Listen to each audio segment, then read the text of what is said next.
Olá, eu sou a Virgínia.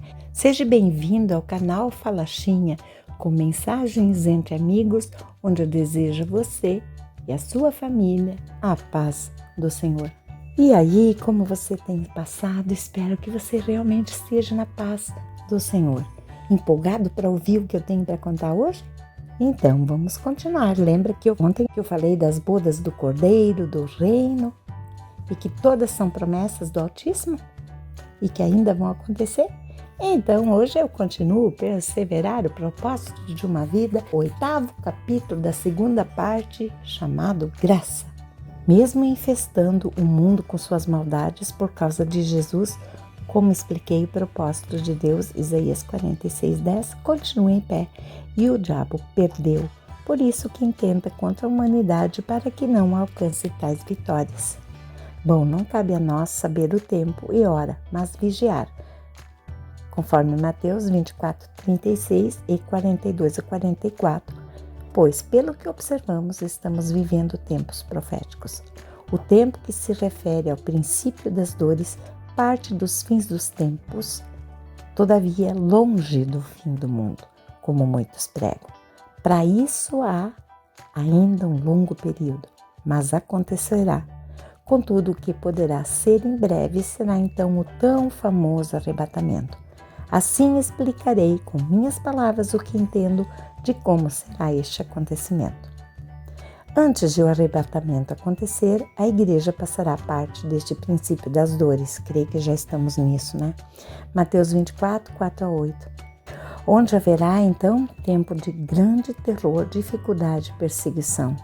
Coisas essas que já podemos vislumbrar, pois muitos milhares de cristãos estão sendo mortos por ano neste mundo afora, onde a mídia pouco revela. Isso eu escrevi há quase 7 anos atrás. Então você imagina que está bem pior, né? Para quem sabe. Bom, acreditamos que no meio desta perseguição possa vir também um grande avivamento. Então em seguida seremos arrebatados. Este evento é muito confundido entre o meio cristão, mas Jesus explica 2 fases, arrebatamento e volta. Na denominação que eu participava, o arrebatamento era relatado como sendo a volta de Cristo. Porém, eu aprendi e creio que serão 2 acontecimentos diferentes que ainda estão por vir.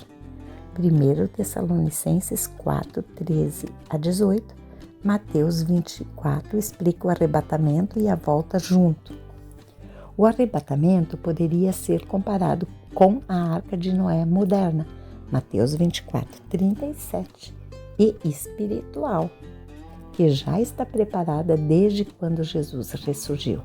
Fato este que poderá acontecer a qualquer momento. Pela palavra podemos chegar à conclusão que para se concretizar existe um número específico, Romanos 11:25, de pessoas e somente Deus sabe qual este algarismo. Poderia aprofundar mais sobre escatologia, fim do tempo. Aqui eu abro uma parêntese. Eu me aprofundei no 2º livro, um pouco, esse aqui é o primeiro, um pouco mais, e no 3º eu fiz bem completo. Então, compre meus livros. Vocês vão aprender bastante coisa que eu aprendi. E olha que eu não sei tudo, tá? Mas o que eu aprendi vai dar um ponto de vista, um olhar diferente para você. Bom, mais sobre escatologia, porém o espaço é curto, então mencionarei o que importa saber. Desde Gênesis, Apocalipse, as escrituras apontam para Jesus. Tudo gira em torno dele. E também dos judeus, como mencionei, povo escolhido por Deus, a menina de seus olhos. Zacarias 2:8. Geralmente a humanidade, que não tem entendimento das escrituras, não se interessa pela história que envolve Israel, porém deveria, pois o tempo futuro depende do que acontece a este povo no presente. 1 Tessalonicenses 2:3-4. As guerras religiosas e de posses entre palestinos e israelitas existem desde a história de Abraão, pois Ismael, filho da egípcia, queria receber a herança que pertencia a Isaac. Lembra que eu expliquei no começo, né? Mas o povo judeu, que é o filho da promessa. Portanto, o filho do Pai Celeste, e a ele cabe essa herança. Aprendi ainda, olha como é importante isso, que o país que não apoiar os israelitas receberá da ira de Deus. Bom, a promessa de um libertador foi para ele. Só Israel teria direito à salvação. Entretanto, novamente mostrou rebeldia por não aceitar o libertador enviado. Para os judeus, um pobre menino nascido em uma manjedoura, carpinteiro, sacrificado numa cruz, era intragável. Para eles, Jesus foi um transgressor da lei. Para eles, aquele que blasfemou contra Deus por admitir ser seu filho. Mateus 26, 65. Assim, hoje em dia, ainda esperam pelo libertador vindo como rei, cheio de majestade para restaurar Israel e governar o mundo.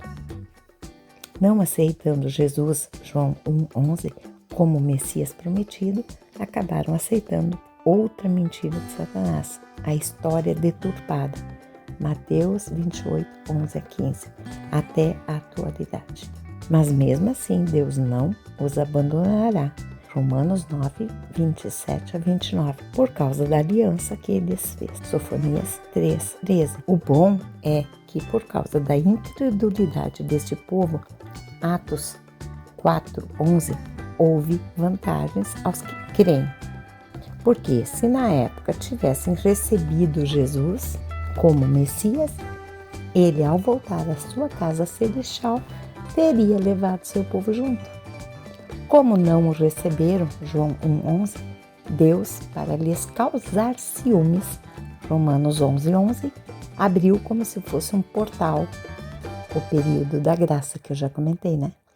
E ofereceu um caminho de salvação e cura para todo aquele que nele crê. Seja este circuncidado, lei de Deus como marca do povo judeu, ou não, povo chamado gentil. Mateus 15, 21, 31, Mateus 21, 43. Como nós, Romanos 9, 23, 26. Glória a Deus por isso. Queria muito que você lesse esses versículos para entender melhor, porque a Bíblia que é viva e eficaz. Eu posso ser para você somente uma mulher falando. Que o Espírito Santo te ilumine. Aquele que entender no coração o tempo da graça encontrará a paz de espírito que tanto procura.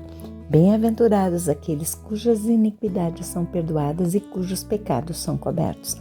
Bem-aventurado o homem a quem o Senhor jamais imputará pecado. Romanos 4, 7 e 8. E não há salvação em nenhum outro.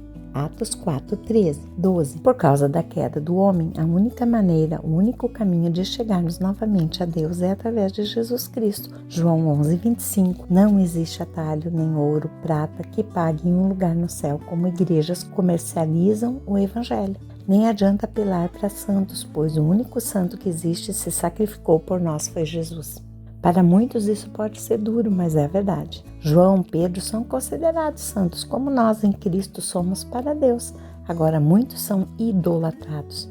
Porém os milagres que fizeram foram em nome de Jesus. E todos morreram e seus ossos continuaram nos túmulos, até os de Maria, mãe de Jesus. Cristo fazia os milagres até ordenou que Lázaro ressurgisse. Contudo, este também depois morreu e foi enterrado novamente. Cristo não. Cristo ressurgiu e é o único que o túmulo está vazio. Podemos observar pela palavra que os mortos dormem. Daniel 12, 2. João 11, 11. Glórias a Deus, Jesus não dormiu para sempre, porém visitou o lugar dos mortos. Olha, é bem interessante o que eu vou explicar agora. No original da Bíblia encontramos a palavra Seol, que é S-H-E-U-L, que é hebraico, ou Hades, com H, grego, como referência a este lugar dos mortos. Entretanto, para o português foi traduzido inferno, que existe, mas é diferente deste lugar. O inferno é um lugar de fogo e por enquanto está vazio. Explicarei depois. Depois é umas outras páginas aí. Então, ao povo que não cria em Deus, aquele que não seguia suas leis, ainda há, eu botei entre parênteses, o lugar de tormento, um tipo de inferno onde há dor, choro e ranger de dentes. Puxa, me arrepiar. Mas neste lugar dos mortos havia também o seio de Abraão. Lucas 16, 19 e 31. Reservado ao povo judeu que servia a Deus. Aprendi que há ainda o Tártaro, que é outro lugar, longe destes, onde estão os espíritos que Deus aprisionou. Segundo Pedro 2,4. Não posso afirmar, mas tudo indica que estes lugares estão no centro da terra. Efésios 4,9. Diferente do inferno que não está aqui. O poder da morte pertencia ao diabo, mas Jesus venceu-o na cruz. Hebreus 2,14. Triunfando sobre a morte, recebendo toda a autoridade sobre ela. Apocalipse 1,18. Assim, em triunfo, libertou do Hades os que pertenciam a Deus, que é o seio de Abraão, né? E quando subiu às alturas, levou cativo o cativeiro, isto é, os cativos da morte. Efésios 4, 8 a 10. Assim, aprendi que todos os antigos, desde a criação até a morte e ressurreição de Cristo, que eram titulados como povo de Deus, subiram ao céu. São os santos do Velho Testamento. Os que morreram em Cristo depois dele ter subido aos céus estão no lugar de descanso, esperando por sua ressurreição.